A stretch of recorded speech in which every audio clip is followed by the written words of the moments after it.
Salam sejahtera bagi kita semua.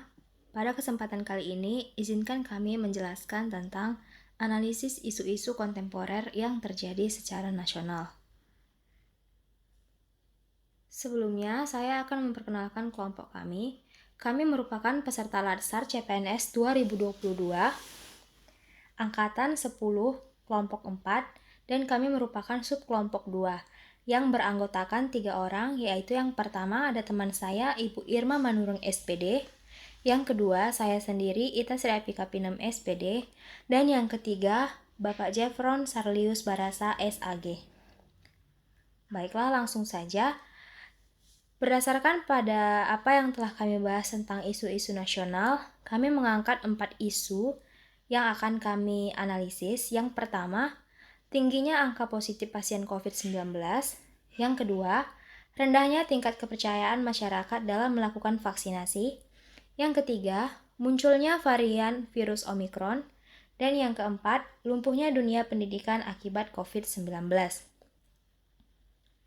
Selanjutnya, keempat isu ini akan kami analisis menggunakan beberapa teknik, yaitu yang pertama teknik APKL. Apakah itu teknik APKL? Teknik APKL adalah singkatan dari aktual, problematik, kehalayakan, dan layak. Diperoleh hasil seperti pada tabel berikut ini. Selanjutnya, setelah melakukan teknik APKL, kami melanjutkan dengan teknik USG. Teknik USG adalah singkatan dari urgency, seriousness, dan grow. Nah, dari hasil analisis teknik USG ini, kami memperoleh prioritas pertama, yaitu tentang isu rendahnya tingkat kepercayaan masyarakat dalam melakukan vaksinasi. Karena kami telah memperoleh isu yang akan dibahas dan diselesaikan, maka kami yaitu tentang rendahnya tingkat kepercayaan masyarakat dalam melakukan vaksinasi. Sehingga kami menganalisis penyebab masalah menggunakan fishbone diagram. Dari yang kami analisis, terdapat 4 penyebab masalah rendahnya tingkat kepercayaan masyarakat dalam melakukan vaksinasi, yaitu yang pertama berasal dari masyarakat, yang kedua berasal dari media massa, yang ketiga berasal dari pemerintah, dan yang terakhir berasal dari vaksin itu sendiri. Penyebab pertama atau faktor pertama yaitu masyarakat. Rendahnya kesadaran masyarakat dalam menerapkan program 5M dan kurangnya pengetahuan masyarakat mengenai jenis-jenis dari vaksin tersebut. Kemudian penyebab yang kedua ada media massa, yaitu berita-berita hoaks di media sosial mengenai akibat yang ditimbulkan setelah melakukan vaksin. Dan banyak berita hoaks mengenai jumlah pasien COVID-19.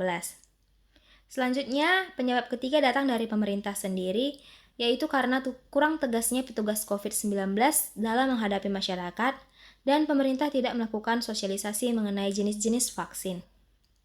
Selanjutnya, penyebab keempat adalah vaksin, yaitu karena munculnya varian baru dan jenis vaksin yang sangat beragam membuat masyarakat kurang yakin dalam melaksanakan vaksin. Dari keempat faktor-faktor penyebab isu tersebut, maka menyebabkan rendahnya tingkat kepercayaan masyarakat dalam melakukan vaksinasi.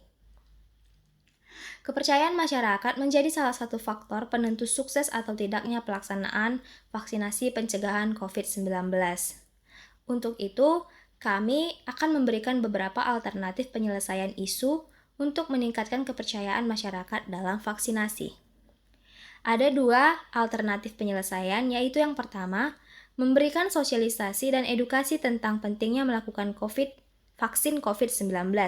Adapun tahap setiap alternatif yang dapat dilakukan yaitu memberikan video atau poster tentang manfaat vaksin COVID-19 melalui media sosial.